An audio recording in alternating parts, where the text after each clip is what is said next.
आज का हमारा बैंकिंग का टॉपिक है CAR या CRAR। तो ये थोड़ा टिपिकल सा टॉपिक है, हम इसको बहुत इजी फॉर्म में करते हैं आज। बेसिकली बेज़ल 1 के नॉर्म्स थे जो, उनमें सबसे पहले ही ये आ गया था क्रेडिट रिस्क। तो उसी के अकॉर्डिंग ये एक रेशो होती थी कि मिनिमम कैपिटल की रिक्वायरमेंट होगी, मिनिमम कैपिटल रिक्वायरमेंट बैंक को क्या होगी, तो उसके लिए ही ये हम पढ़ेंगे। ठीक है। तो बेसल 1 वगैरह जो टॉपिक होंगे वो अगर बाद में आप कहेंगे तो वो टॉपिक हो जाएंगे। आज हम बेसिकली सिर्फ इसी पे टॉपिक पर ही फोकस करेंगे। तो सबसे पहले हम समझते हैं कि कैपिटल क्या होती है। कैपिटल हमारे पास दो टाइप की होंगी, एक होंगी टीयर 1, एक होगी टीयर 2।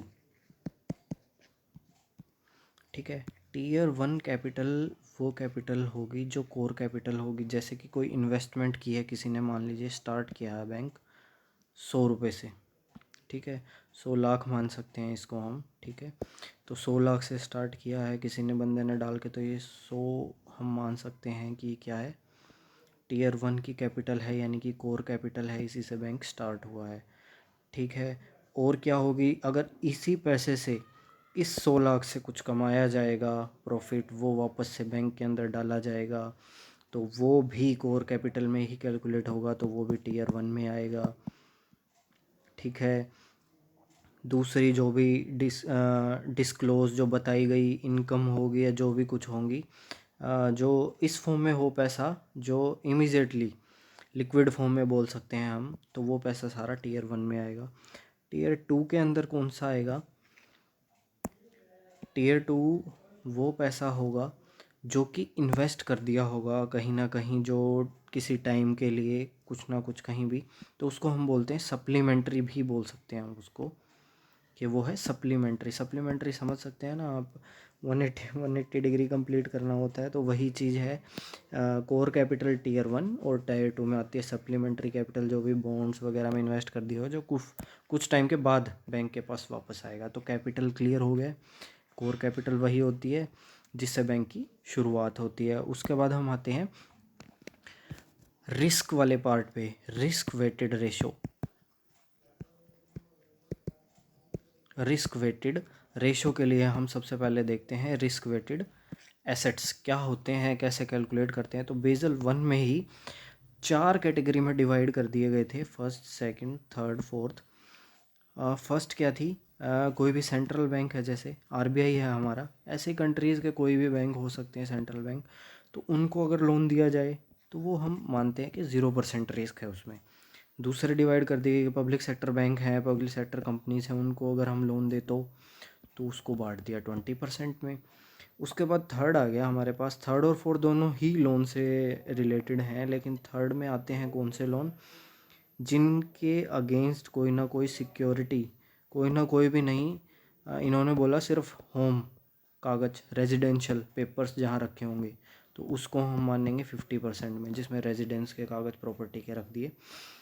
फोर्थ के अंदर बाकी जो लोन बच गए, अदर कोई भी लोन हो, तो उसको हम मानेंगे कि वो 100% रिस्की है। ठीक है, वो 100% रिस्की होगा हमारे पास। इसको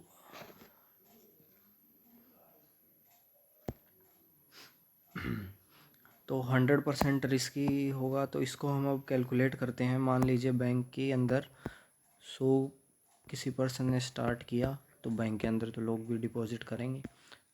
100 + 900 हम मान लेते हैं कि टोटल 1000 लाख रुपया ये बैंक के पास है। तो इसमें अब बैंक क्या करेगा, कमाने के लिए लोन देगा। तो इसने अब लोन डिवाइड कर दिया अपना। कैसे डिवाइड करेगा इसको, हम मान लेते हैं कि 200 दे दिया इसने शुरू में 0% पे, तो वहाँ 0 रिस्क आ गया। अगला 200 इसने दे दिया 20% वाले रिस्क पे, तो यहाँ कितना आ गया, 40 आ गया। तो अगला इसने दे दिया 50% वाले पे, यहाँ पे फिर हमारे पास 100 रिस्क आ गया। और इसी तरह इसने जो बाकी बचा हुआ था 400, वो इसने दे दिया 100% रिस्क पे, लोन दे दिए इसने। ठीक है, तो हमारे पास ये कैलकुलेट करके आ जाता है 540, यानी कि 540 हमारा क्या आ गया, रिस्क। 540 हमारा रिस्क हमारे पास आ गया। रिस्क वेटेड हमने कैलकुलेट कर लिया कि 540 हमारे रिस्क वेटेड एसेट्स हैं, टोटल में से 1000 थे, तो ये हमारे हैं रिस्क वेटेड एसेट्स।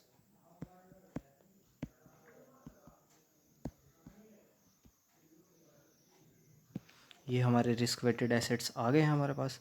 अब CAR, इसका फॉर्मूला क्या होता है CAR का?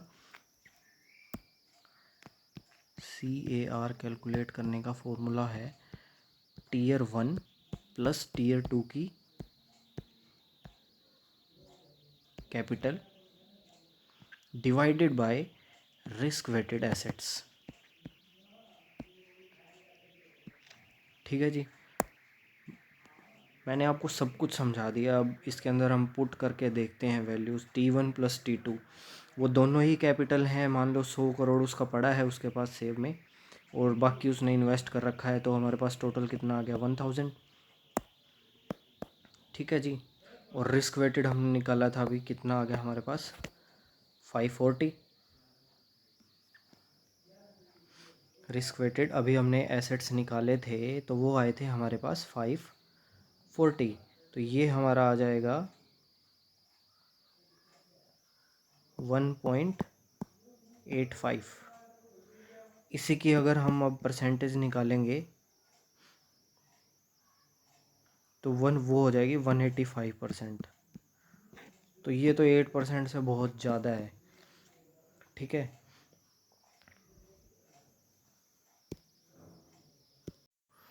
तो ये हमने किया कि कैपिटल एडिक्वेसी रेशो हमारी ज़्यादा आ रही है, और जो कंडीशन दी गई है बेसल वन नॉर्म्स पे वो 8% थी। इंडिया वैसे 9% की फॉलो करता है। तो अब क्या होगा, मान लो रिस्क वेटेड एसेट हमारे 540 थे, तो इसका आपको अपने पास 8% रखना पड़ेगा। मान लो 540 लाख रुपए हैं, अगर आपका 540 रिस्क वेटेड एसेट आए तो इसका 8% आपको अपने पास रखना पड़ेगा। ये हो जाएगा 43.2 लैक्स। इतना आपको अपने पास रिज़र्व रखना पड़ेगा कम से कम, मिनिमम। ये आपको बचाने के लिए काफ़ी है, ये बेसल वन नॉर्म्स ने कहा। तो बेसिकली ये होता है हमारा कैपिटल एडिक्वेसी रेशो, कि हमने इसका 8% रख दिया, और ये 8% भी डिवाइड होता है 2 पार्ट्स में। डायरेक्ट ही नहीं है कि सीधा रख दिया। 4% बेसल वन नॉर्म्स के अकॉर्डिंग मैं आपको बता रहा हूँ, ये 4% ऑफ टायर 1 वहाँ से रखो, और 4% बाकी जो बच गया वो टायर 2 से रखो। ठीक है, तो ये रहता है।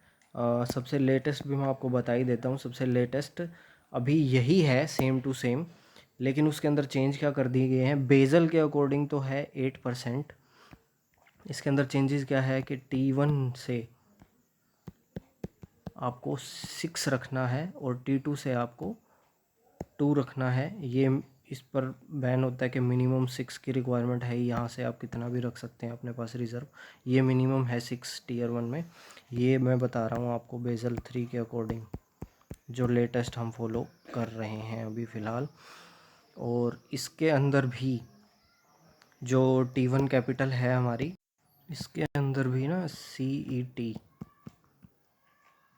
कॉमन इक्विटी, यानी कि जो कैपिटल जिस पर्सन का बैंक है, जो मैंने बताया था कि 100 रखे हैं, जिसने 100 लाख रुपए रखे होंगे, उस 100 लाख में से ही रखी जाएगी। ये नहीं कि इन्वेस्टमेंट के बाद जो प्रॉफिट हुआ है समथिंग समथिंग कुछ भी, वो नहीं, जो रखी गई थी उसका 4.5% रखना होगा।